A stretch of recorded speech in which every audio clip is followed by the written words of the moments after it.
हम कंडक्शन कर चुके हैं. So in today's class, as we have in the last class, we have discussed the conduction part.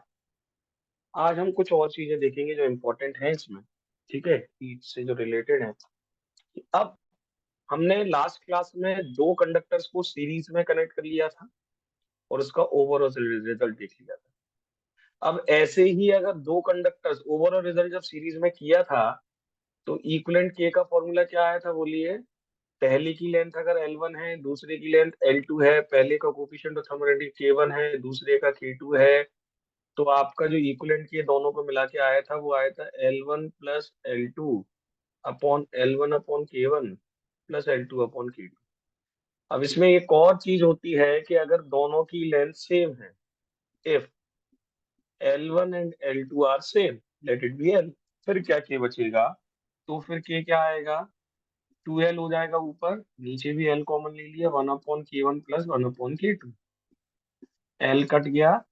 LCM जब आप लेंगे तो एलसीएम होगा K1 plus K2 upon K1 K2. हाँ जी. तो रिजल्ट हो जाएगा 2K1 K2 upon K1 plus K2. ठीक है. तो अगर दोनों लेंथ बराबर है तो फिर जो equivalent coefficient of thermal conductivity का फॉर्मूला होता है वो ये होता है. अब इन्हीं दो को हम पैरेलल में जोड़ते हैं. अगर दो कंडक्टर्स हैं पैरेलल में, मतलब ऐसे जोड़ेंगे, आप समझना ध्यान से. ठीक है. ऐसे में तो दोनों में, अब जब पैरेलल में जोड़ते हैं तो लेंथ सेम है दोनों की, तो length in both is same, लेकिन एरिया अलग अलग है.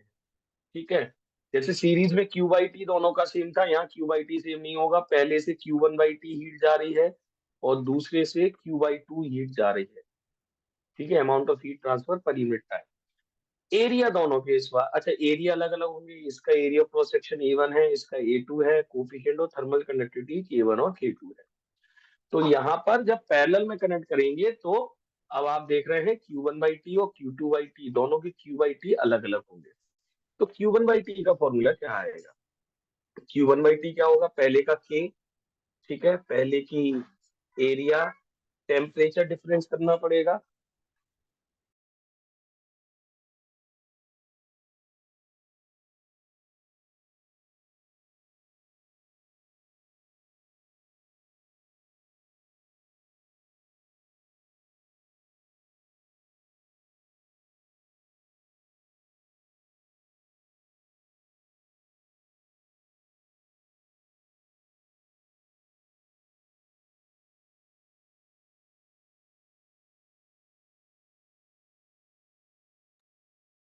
तो अच्छा, तो फॉर्मूला Q/T का क्या होता है, पहले का coefficient of thermal conductivity K1, area, temperature difference. तो यहाँ का टेम्परेचर अगर T1 मान रहे हैं, यहाँ का T2, तो यहाँ इंटरमीडिएट आते ही नहीं है, तो सीधा आप लिख देंगे T1 - T2 अपॉन पहले की लेंथ L1, ए सॉरी लेंथ सेम है L. दूसरे का ऐसे ही अगर आप Q2/T निकालेंगे तो होगा K2 A2, टेम्परेचर डिफरेंस तो वही रहेगा अपॉन L. अच्छा, अब दोनों को एक मान लेते हैं और फिर सॉल्व करते हैं. अगर दोनों को हम एक मान रहे हैं और फिर सॉल्व कर रहे हैं तो फिर देखिए क्या रिजल्ट आएगा. अगर एक पूरा हो गया, एक पूरा मान लिया, तो टोटल हीट हमने Q/T मान ली. टोटल के, टोटल एरिया होगा A1 प्लस A2, क्योंकि A1 इसका एरिया A2 इसका है, तो A1 प्लस A2. लेंथ तो L ही रहेगी. टोटल हीट हो गई Q/T. तो टोटल हीट जो Q/T होगी वो क्या होगी, Q1/T प्लस Q2/T. हाँ या ना. अब बस यहाँ वैल्यू, ओवरऑल Q/T क्या आएगा, ओवरऑल के, ओवरऑल एरिया, टेम्परेचर डिफरेंस. तो अभी भी अगर दोनों को एक पूरा स्लैब मान लिया तो टेम्परेचर डिफरेंस तो वही रहा, T1 और T2 है. तो A1 plus A2, T1 - T2 upon length आपकी L है. अब बस कुछ नहीं करना है, Q1/T, Q2/T और Q/T की आपको वैल्यू पुट करनी है. Q/T क्या है बेटा, K A1 plus A2 T1 - T2 upon L. Q1/T क्या है, K1A T1 minus, sorry K1 A1 है. हाँ जी, T1 - T2 अपॉन L, और plus K2 A2 T1 - T2 upon L. देखिए T1 माइनस T2 तीनों में है कट जाएंगे, तीनों में L है कट जाएंगे, तो यहाँ बचेगा K A1 plus A2 equals to K1 A1 plus K2 A2। Ultimately हमें K निकालना है, इसको डिवाइड में ले जाएंगे, तो आप जब डिवाइड में ले जाएंगे तो आएगा K1 A1 K2 A2 upon A1 plus A2। ये आ गया आपका इक्विवेलेंट के। ठीक है, तो ये सीरीज पैरेलल के आते हैं and these are the important questions and that's why we are doing them first. तो हमने ये सीरीज ऑफ पैरेलल कर दिया। तो बेसिकली कंडक्शन में यही पूछते हैं, इसी पे न्यूमेरिकल आता है। अब आते हैं हम रेडिएशन वाले पार्ट पर, और फिर अब हम देखते हैं रेडिएशन से क्या पूछा जाता है। रेडिएशन में basically Newton's law of cooling, Stefan's law, और यही ज्यादा इंपॉर्टेंट है। तो जब हम रेडिएशन की बात करेंगे तो आपको पता है एमिसिव पावर। ठीक है, जब हम रेडिएशन की बात करते हैं तो एमिसिव पावर और परफेक्टली ब्लैक बॉडी भी आपको पता है। एक ऐसी ब्लॉक परफेक्टली ब्लैक बॉडी क्या होती है? एक ऐसी बॉडी जिसका एब्जॉर्प्टिव पावर 1 है, और परफेक्टली ब्लैक बॉडी का एमिसिव पावर को हम कैपिटल ई से शो करते हैं। पता है? सबसे पहला इसमें स्टीफन्स लॉ आता है। स्टीफन्स लॉ क्या कहता है? स्टीफन्स लॉ में यही बताता है कि एक परफेक्टली ब्लैक बॉडी का जो एमिसिव पावर है, परफेक्टली ब्लैक बॉडी का एमिसिव पावर है, वो उसकी टेम्परेचर की पावर 4 पे डिपेंड करता है। और ये जो हम टेम्परेचर बेटा यहाँ ले रहे हैं, वो एब्सोल्यूट टेम्परेचर ले रहे हैं। कौन सा टेम्परेचर ले रहे हैं? एब्सोल्यूट, मतलब केल्विन वाला। प्रोपोर्शनलिटी हटाएंगे, इक्वलिटी लाएंगे तो कांस्टेंट आएगा, and this constant is called Stefan's constant. ठीक है, this is called Stefan's constant, STA, हाँ स्टीफन्स कांस्टेंट इसको कहते हैं। इसकी एक एग्जैक्ट फिक्स वैल्यू है जो आपको याद रखनी है। इसके बाद मतलब अगर अल्टीमेटली अगर किसी बॉडी का टेम्परेचर, बहुत बार इस पे न्यूमेरिकल भी आता है कि किसी बॉडी का बेटा टेम्परेचर चेंज हो रहा है। अगर किसी बॉडी का स्वाभाविक है, अगर किसी बॉडी का टेम्परेचर चेंज होगा तो उस बॉडी का जो एमिसिव पावर है वो चेंज होगा, और जो टेम्परेचर पे डिपेंडेंसी सिर्फ एक ही चीज है जिस पे डिपेंडेंसी रहती है, वो है टेम्परेचर। तो टेम्परेचर जब आप चेंज करेंगे तो टेम्परेचर डबल करने पर जो एमिसिव पावर है परफेक्टली ब्लैक बॉडी का, वो 2 पे पावर 4 होगा, 16 गुना बढ़ जाए। Getting my point? तो ये इस पर न्यूमेरिकल बहुत आते हैं। दो अलग अलग बॉडीज होती हैं, अलग अलग टेम्परेचर पर हैं, तो उनकी एमिसिव पावर आप कंपेयर कर सकते हैं with the help of it. ठीक है, इसकी मदद से हम उनके एमिसिव पावरों को कंपेयर कर सकते हैं। इसके बाद एक चीज जो और पूछते हैं कि यहाँ पर सिग्मा की वैल्यू क्या होती है? What is the value of this sigma that is called Stefan's constant? तो आपको याद रखनी है, the value of sigma is 5.67 into 10 पे पावर -8। ये याद रखनी है। सिग्मा का ऐसा यूनिट आप बना सकते हैं। आपको पता है एमिसिव पावर का ऐसा यूनिट क्या होता है? पता है? जूल। ठीक है, एमिसिव पावर कितना है, कितनी हीट एनर्जी आ रही है पर यूनिट एरिया पर यूनिट टाइम, ये होता है।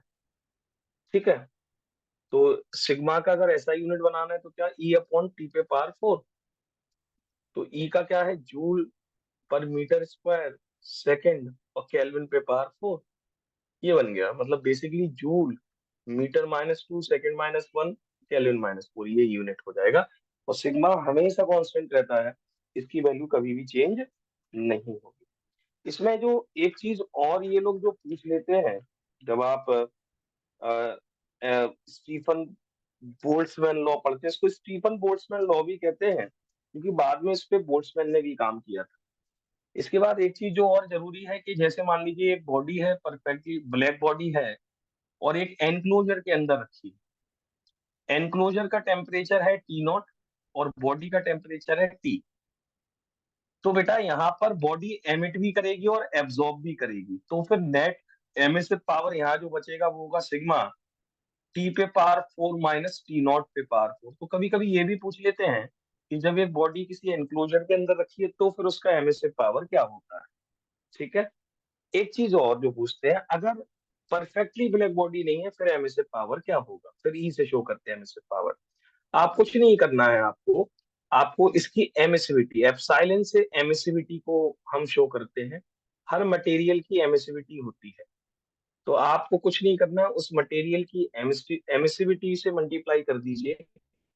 तो एक अगर परफेक्टली ब्लैक बॉडी नहीं है कि कोई और वो दूसरी बॉडी है, तो उसका भी आप क्या निकाल सकते हैं, you could calculate the emissive power. तो स्टीफंस के लॉ से आपसे यही पूछा जाएगा, इसका स्टेटमेंट आपको आना चाहिए, इसके न्यूमेरिकल बहुत आते हैं।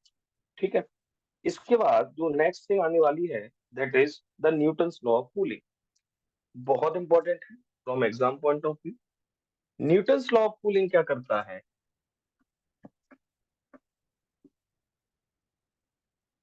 Newton's law, basically Newton's law of cooling में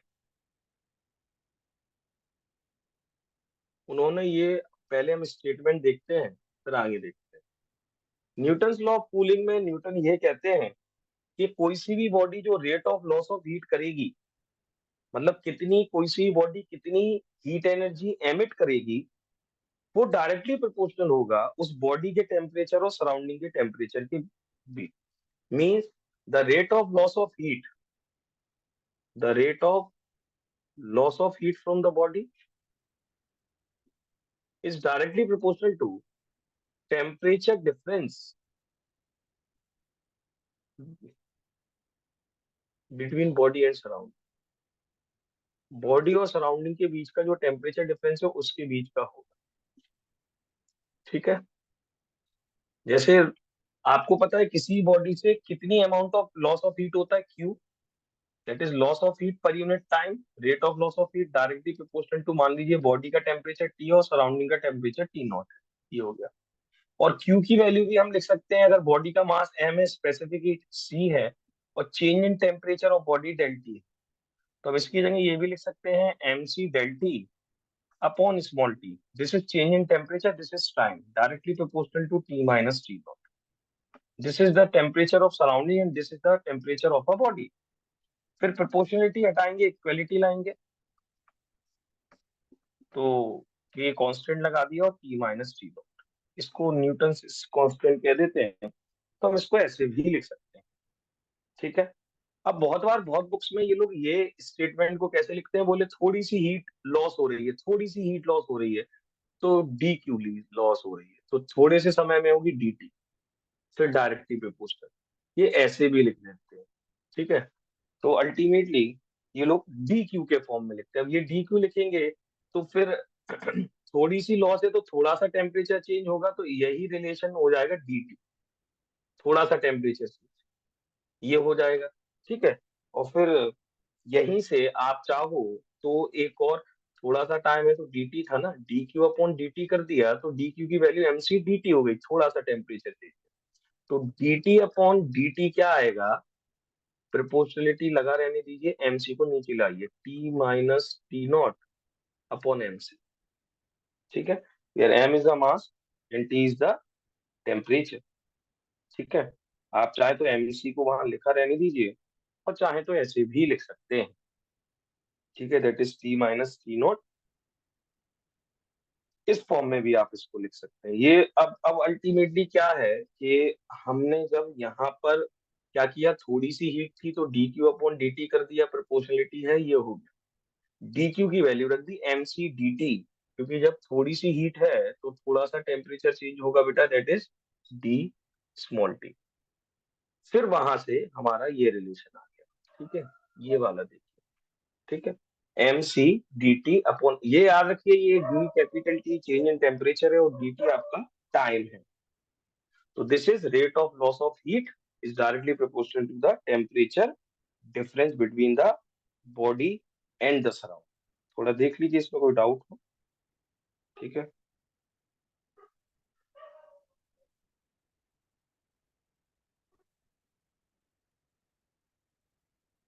अब देखिए इसके बाद क्या करेंगे। अब पहले वो, अब एक यहाँ से रिलेशन बनाने वाले हैं, ध्यान से समझिएगा। ये है हमारे पास, मैं इसको dt को इसके साथ लिखूं, उससे तो कोई दिक्कत नहीं है, प्रोपोर्शनलिटी हटाए, इक्वलिटी लाए, कांस्टेंट आ गया। और एक चीज और कर रहे हैं बेटा यहाँ पर हम, कि ultimately if there has been the loss of heat, body से जब लॉस ऑफ हीट होता है तो माइनस लगा देते हैं। माइनस ये शो करता है कि बॉडी से rate of loss of heat हो रहा है, मतलब बॉडी हीट इजेक्ट कर रही है, बाहर निकाल रही है, इसलिए ये माइनस ले लिया। तो ये शो कर रहा है। तो इस स्टेटमेंट में भी आप चाहो तो लगा सकते हो, और बुक्स में लगा रहता है minus. Minus means loss of heat हो रहा है, एब्जॉर्ब नहीं हो रही हीट, हीट गेन नहीं हो रही, हीट लॉस हो रही है। ठीक है। अब यहां से एक काम करते हैं, इसकी वैल्यू निकालते हैं, D T upon D T क्या आएगी, what it will be, D T upon D T के, ये एमसी को डिवाइड में लिखा है, और यहाँ हो गया आपका टी माइनस, एक रिलेशन बनाने वाले हैं यहाँ पर। ठीक है, जो बहुत सी बुक्स में आपको मिलेगा। अब एक चीज समझिए, के कांस्टेंट है, मास और स्पेसिफिक हीट कांस्टेंट है, कांस्टेंट अपॉन कांस्टेंट को भी तो हम कांस्टेंट कह सकते हैं, तो इसको भी हमने ओवरऑल कांस्टेंट मान लिया। तो अब हमारे पास D T upon D T क्या आ गया, K T minus T naught, ये रिलेशन आ गया। और माइनस जो था वो तो अभी है, तो इस माइनस को एक काम करते हैं, इस तरफ लगा देते हैं, माइनस के टी माइनस टी, ये आ गया रिलेशन। अब हमें कुछ नहीं करना है, हमें इसको इंटीग्रेट करना है।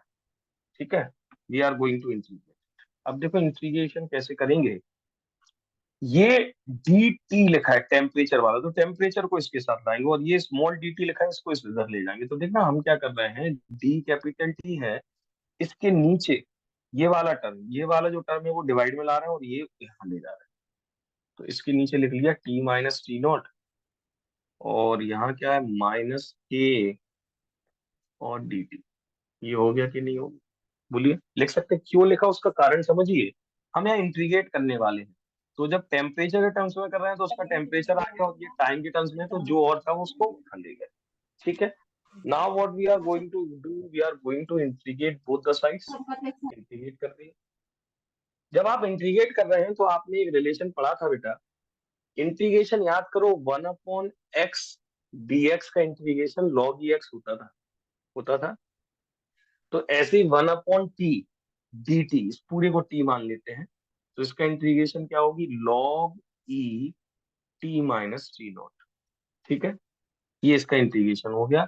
यहाँ पर जब आप इंटीग्रेट करोगे तो माइनस के बाहर ले लोगे, integral dt, integration dx x होता था, तो इंटीग्रल dt t हो जाएगा। लेकिन जब इंडेफिनिट इंटीग्रल करते हैं तो एक कांस्टेंट भी आता है, और उस कांस्टेंट को हमने c मान लिया, क्योंकि इंडेफिनिट इंटीग्रल में हमेशा एक कांस्टेंट आता है। तो अल्टीमेटली अब हमारी जो वैल्यू हो चुकी है, वो हो चुकी है log e T minus T naught equal to minus के टी प्लस सी, ये हो चुका है। अब याद रखिए, एक लॉग की एक और प्रॉपर्टी होती है, जैसे अगर हम लिखें log x to the base e equal to Y, इसको हम ऐसे भी लिख सकते हैं, x इक्वल टू, जो यहाँ है उसको ऐसे, और ये जो बेस होता है उसका पावर बन जाता है e पे power Y. It could also be written in this, हम इसको ऐसे भी लिख सकते हैं। तो यहाँ पर हम यही करने वाले हैं। अगर इसको इससे कंपेयर करें तो हमारा ये x है, ये बेस पावर e है, और ये हमारा y। तो हम क्या लिख सकते हैं, इसको t minus T naught equals to, ये इसका पावर बन जाएगा e पे पावर माइनस, सॉरी, ई पे पावर बेटा जिसका भी माई कॉमन हो बंद कर लीजिए, माइनस के टी प्लस सी, ये बन गया ई पे पावर आर। ठीक है, तो this has been a thing, ये हमारा रिलेशन आ गया। अब हमें यहाँ से टी निकालना है। तो अब हम जब टी की वैल्यू यहाँ से निकालेंगे तो टी नॉट को उस तरफ ले जाएंगे, तो t equals to t naught plus e पे पावर माइनस के टी अपॉन सी हो गया। ये टी क्या था, बॉडी का जो टेम्परेचर है वो टी तक है, मतलब टी टेम्परेचर बॉडी का है, टी नॉट सराउंडिंग का टेम्परेचर है, स्मॉल टी टाइम है, सी और के कांस्टेंट है। तो एक ये रिलेशन आ जाता है बेटा, दिस हैज बीन, बेटा please close the mic,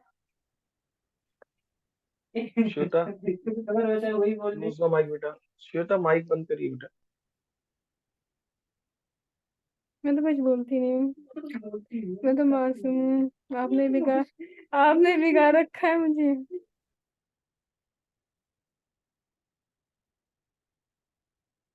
now see, तो ये हमारा रिलेशन आ गया। मैं फिर से समझा देता हूँ, न्यूटन लॉ ऑफ कूलिंग क्या कहता है कि किसी भी बॉडी से जो लॉस ऑफ हीट होगी वो उस बॉडी के और सराउंडिंग के टेम्परेचर डिफरेंस के डिफरेंस पर, मतलब ज्यादा होगी, मतलब बॉडी और सराउंडिंग के बीच ज्यादा टेम्परेचर डिफरेंस है तो बॉडी से लॉस ऑफ हीट ज्यादा निकलेगी, और होता ही है। इसको हमने रेगुलर क्लास में किया है। अभी हम basically we are doing this बेटा, we are just seeing the derivation. हम उसके डेप्थ में हम पढ़ा चुके हैं वो, all those things we have seen before. तो एक तो ये वाला तरीका, ये छोटा वाला, एक वो वाला तरीका भी बहुत यूज होता है जो हमने पहले सीखा था कि क्यू बाई टी, हीट ज्यादा हो रही है, directly proportional to T minus T naught. इस पे भी न्यूमेरिकल इसी से सॉल्व हो जाते हैं। ठीक है, क्यू की जगह आपने रखा M C del T upon small T equals to K T minus T naught. इससे न्यूमेरिकल बहुत सॉल्व होते हैं, तो इसको भी याद रखें। और अगर बाई चांस ये पूरा डेरिवेशन पूछे 3 नंबर में आए, तो आप ये पूरा डेरिवेशन उनको करके दिखाएंगे, जिसमें सराउंडिंग का टेम्परेचर टी नॉट, बॉडी का टेम्परेचर टी, और एक्सपोनेंशियल फंक्शन हो रहा है। बस इतना ही आपको शो करना है इसमें, इससे ज्यादा नहीं करना है। ठीक है, कूलिंग ऑफ वाटर कभी भी, अगर एक चीज और इसमें, चलिए इतना ही अभी रहने देते हैं, फिर आगे देखते हैं।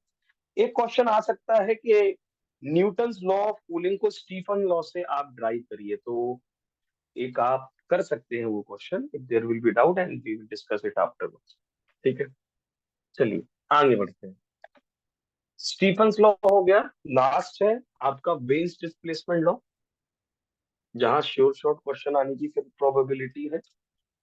बेसिकली जो, ये भी एक साइंटिस्ट का नाम है, that is veins, WIEN veins displacement law. आपको एमिसिव पावर पता है, आपको स्पेक्ट्रल एमिसिव पावर पता है। तो इन्होंने क्या किया, स्पेक्ट्रल एमिसिव पावर बनाया।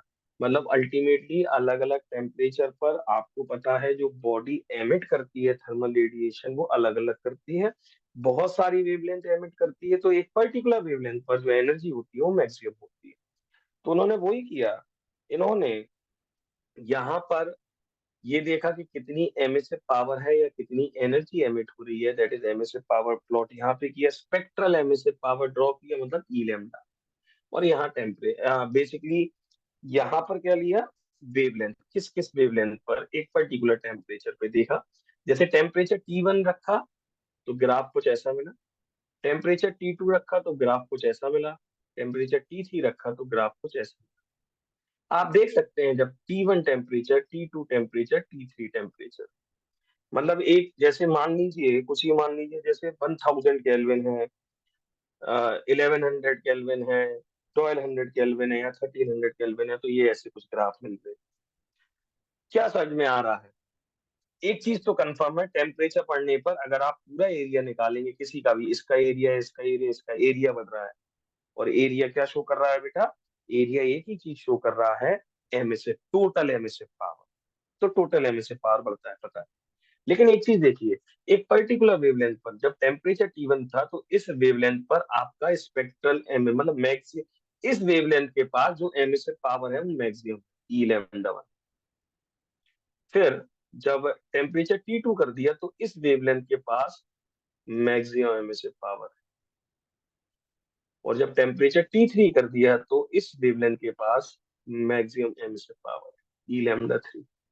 आप क्या देख रहे हैं कि जैसे जैसे टेम्परेचर बढ़ रहा है, ये भी कंफर्म है कि यहाँ पर T3 बड़ा है, उससे छोटा T2 है, और सबसे टेम्परेचर T1 है। मतलब जैसे जैसे टेम्परेचर बढ़ रहा है, वो वेवलेंथ, देखो टेम्परेचर बढ़ने पर वेवलेंथ यहाँ शिफ्ट हो रही है, वो वेवलेंथ जिसके पास मैक्सिमम एनर्जी है, वो इस तरफ, मतलब शॉर्टर वेवलेंथ की तरफ हो रही है। मतलब एक चीज बढ़ रही है, टेम्परेचर बढ़ रहा है, तो जो वेवलेंथ है जिसके पास मैक्सिमम एमिसिव पावर है वो घट रही है। एक बढ़ रहा है, एक घट रहा है। मतलब टी अपॉन, आप ऐसे कह सकते हैं, T is inversely proportional to lambda. एक पर्टिकुलर वेवलेंथ जिसपे मैक्सिमम एमिसिव पावर मिल रहा है, तो लेमडा एम कह दीजिए उसको, लेमडा एम मैक्सिमम वाली वेवलेंथ, और टी इज टेम्परेचर। तो इनवर्स रिलेशन में है, तो यहाँ से हम ये कह सकते हैं lambda M into T equals to constant. दोनों का प्रोडक्ट कांस्टेंट होगा। इस पे न्यूमेरिकल भी आ सकता है, आपको वेवलेंथ मैक्सिमम वाली दे देंगे और टेम्परेचर पूछ सकते हैं। Lambda M into T equals to constant, और इस कांस्टेंट को बी माना जाता है, कैपिटल स्मॉल बी, इस पे शो किया जाता है बेटा। This is called range display. इसको डिस्प्लेसमेंट लॉ इसलिए कहते हैं क्योंकि एक वैल्यू बढ़ने पर दूसरी वैल्यू यहाँ शिफ्ट हो रही है टुवर्ड्स द शॉर्टर साइड।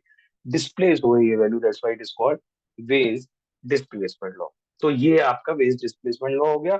इससे कंक्लूजन क्या निकाल सकते हैं आप?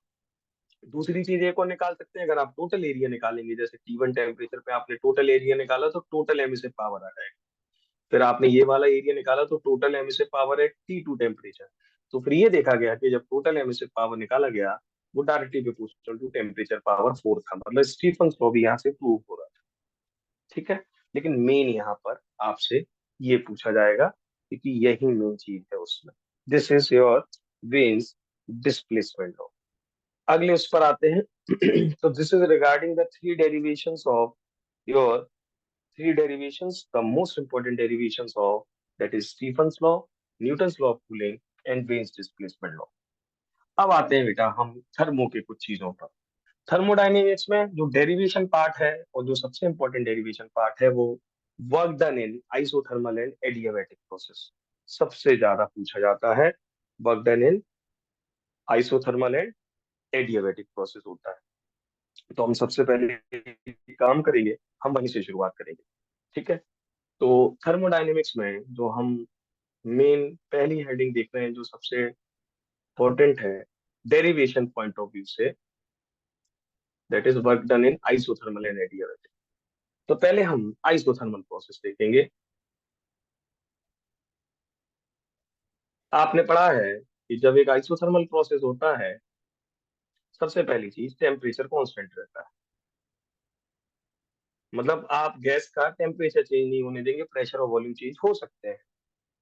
ठीक है, पहली चीज। दूसरी चीज, आइसोथर्मल प्रोसेस बॉयल्स लॉ को फॉलो करता है, क्योंकि बॉयल्स लॉ में भी यही होता है, temperature remains constant, it follows Boyle's law. तो आइसोथर्मल की जो इक्वेशन होती है, जो बॉयल्स लॉ की इक्वेशन होती है, that is PV equals to constant, pressure into volume equals to constant, ये भी आइसोथर्मल की इक्वेशन होती है।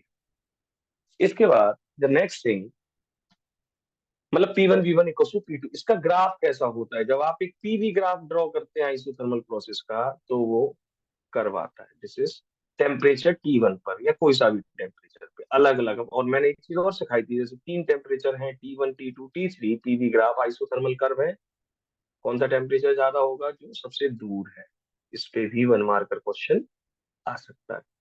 ये आइसोथर्मल कर्व होगा। अच्छा, मेन थिंग अब नाउ, आपको पता है जब एक थर्मोडायनेमिक्स में आप वर्क डन निकालते हैं, तो वर्क डन के, जब वेरिएबल फोर्स होता है तो वर्क डन का, सॉरी, वेरिएबल प्रेशर होता है तो वर्क डन का फॉर्मूला ये होता है इंटीग्रेशन पीडीवी। ठीक है। और यहाँ पर आपको पता है V1 से V2 इंटीग्रेट कर देते हैं, वॉल्यूम कहाँ से कहाँ जा रहा है। ठीक है। तो अब हम work done in isothermal process निकालने जा रहे हैं। तो उसके लिए फॉर्मूला यही लगेगा, इंटीग्रेशन पीडीवी। हमेशा याद रखिएगा, आइडियल गैस इक्वेशन तो आपको जब मन हो आप जब लगा सकते हैं। तो यहाँ पर हम किसके टर्म्स में इंटीग्रेट कर रहे हैं? हम इंटीग्रेट कर रहे हैं बेटा वॉल्यूम के टर्म्स में, और प्रेशर आ रहा है, प्रेशर वेरिएबल है तो बाहर भी नहीं आ सकता। तो हम आइडियल गैस इक्वेशन लगा सकते हैं, पीवी इक्वल्स टू एनआरटी। हाँ जी। और यहाँ से पी की वैल्यू निकालेंगे, the value will be NRT upon V. ये पी की वैल्यू यहाँ पुट कर देंगे। ठीक है। इंटीग्रेशन V1 से V2, पी की वैल्यू क्या रख देंगे? N R T upon V DV. किसके टर्म्स में इंटीग्रेट कर रहे हैं? वॉल्यूम के। तो वॉल्यूम को छोड़कर टेम्परेचर कांस्टेंट है, आर कांस्टेंट है, एन कांस्टेंट है, ये बाहर आ जाएंगे। एनआरटी बाहर आ चुके हैं। इंटीग्रेशन V1 से V2, क्या बचेगा? DV upon V. अभी मैंने आपको बताया 1/x dx का इंटीग्रेशन लॉग ई एक्स होता है। तो इसका इंटीग्रेशन क्या होगा? एनआरटी तो बाहर ही रहेगा, लॉग ई एक्स, मतलब लॉग ई वी। ये हो गया। लिमिट कहाँ से कहाँ है? V1 से V2 के बीच है। वर्क डन का रिजल्ट क्या आएगा? एनआरटी अपर लिमिट, पहले V की जगह V2 रखेंगे, माइनस लोअर लिमिट रखेंगे लॉग ई V1। ये हो गया। अब लॉग की एक प्रॉपर्टी होती है, लॉग ए माइनस लॉग बी, लॉग ए अपॉन बी लिख सकते हैं। तो वही वाली प्रॉपर्टी लगाएंगे, लॉग ई V2 अपॉन V1। एक ही बार लॉग आता है। ये आपका वर्क डन का फॉर्मूला आ गया in isothermal process. N is number of moles, R is universal gas constant, T is temperature, and V2 and V1 are the final and initial, final volume upon initial volume. इसी को आप चाहो तो isothermal equation लगा सकते हो, P1 V1 equal to P2 V2, और इसी V2/V1 की वैल्यू निकाल के यहाँ पुट कर सकते हो। तो V2/V1 क्या आएगा, P1/P2 यहाँ से। तो यही जो फॉर्मूला है, ये दूसरा फॉर्म क्या ले लेगा, nRT log P1/P2 initial pressure upon final pressure. कभी कभी इस फॉर्म में भी पूछ लेते हैं। These are work done in isothermal process. तो हमने यहाँ एक चीज और याद रखिए, आइसोथर्मल प्रोसेस कैसे हो रहा है, कैसे पता चलेगा, बेसिकली परफेक्टली आइसोथर्मल। तो परफेक्टली आइसोथर्मली अगर हो रहा है, टेम्परेचर थोड़ा भी चेंज नहीं हो रहा है, तो दो चीजें उसे हो सकता है। या तो जो वॉल्स है कंटेनर की, उनको परफेक्टली कैसा बना दीजिए, परफेक्टली कंडक्टिंग होनी चाहिए, जो पॉसिबल नहीं है 100% कंडक्शन। या आप प्रोसेस को, मतलब जो पिस्टन होता है, आपको पता है जब एक थर्मोडायनेमिक्स करते हैं, एक पिस्टन होता है, एक वेसल होता है, उसके अंदर गैस भरी रहती है। तो दूसरा तरीका क्या है कि आप क्या करिए, आप प्रोसेस को कैसे करिए, इन्फानाइटली स्लोली करिए। जब आप प्रोसेस को इन्फानाइटली स्लोली करते हैं, बहुत स्लोली प्रोसेस को करते हैं, तो उसको बहुत समय मिल जाता है हीट एक्सचेंज करने का विद द सराउंडिंग, और वो समवॉट आइसोथर्मल, परफेक्टली आइसोथर्मल हो जाता है। ठीक है। In the next video, we are going to discuss the other topic. Okay, I am just sending you a link in a minute. Then you could join.